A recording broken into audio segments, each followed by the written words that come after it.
Assalamualaikum warahmatullahi wabarakatuh. Perkenalkan, nama saya Dinda Siti Yunita. Di sini saya akan menjelaskan sedikit materi tentang akuntansi manajemen mengenai perhitungan biaya berdasarkan aktivitas sebagai alat bantu pembuatan keputusan. Di sini kita akan membahas metode perhitungan biaya yang terbagi menjadi 3, yaitu metode biaya tetap, metode biaya variabel, dan metode biaya campuran.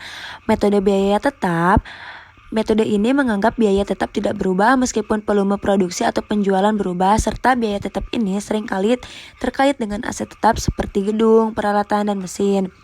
Kemudian ada metode biaya variabel, yaitu metode ini menganggap biaya variabel berubah sejalan dengan volume produksi atau penjualan.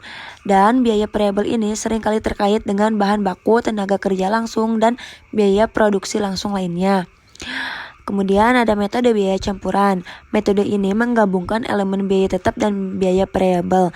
Biaya campuran ini seringkali digunakan untuk menghitung biaya produksi secara keseluruhan, termasuk biaya tetap dan biaya variabel.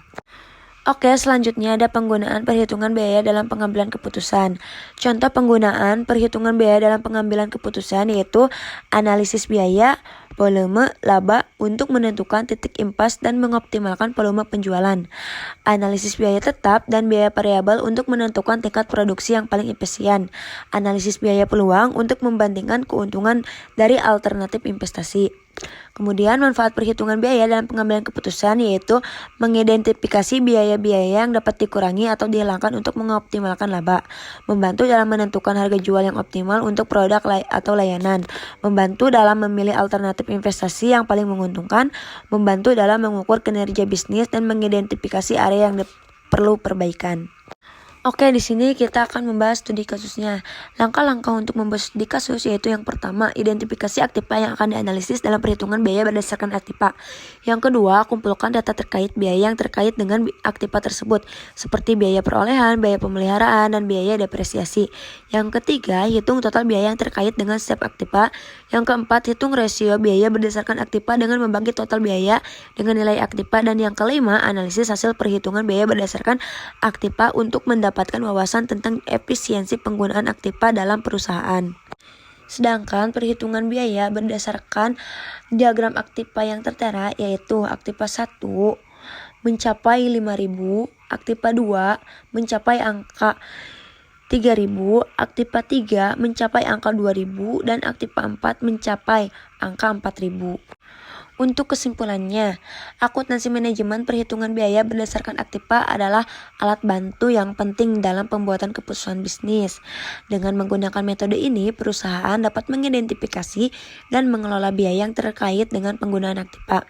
Hasil presentasi menunjukkan bahwa akuntansi manajemen perhitungan biaya berdasarkan aktiva dapat memberikan informasi yang berharga dalam mengoptimalkan penggunaan aktiva dan meningkatkan efisiensi operasional.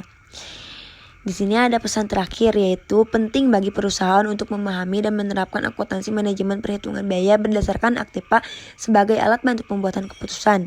Dengan memanfaatkan informasi yang diberikan oleh metode ini, perusahaan dapat meningkatkan pengelolaan biaya dan mengoptimalkan penggunaan aktiva untuk mencapai tujuan bisnis yang lebih baik.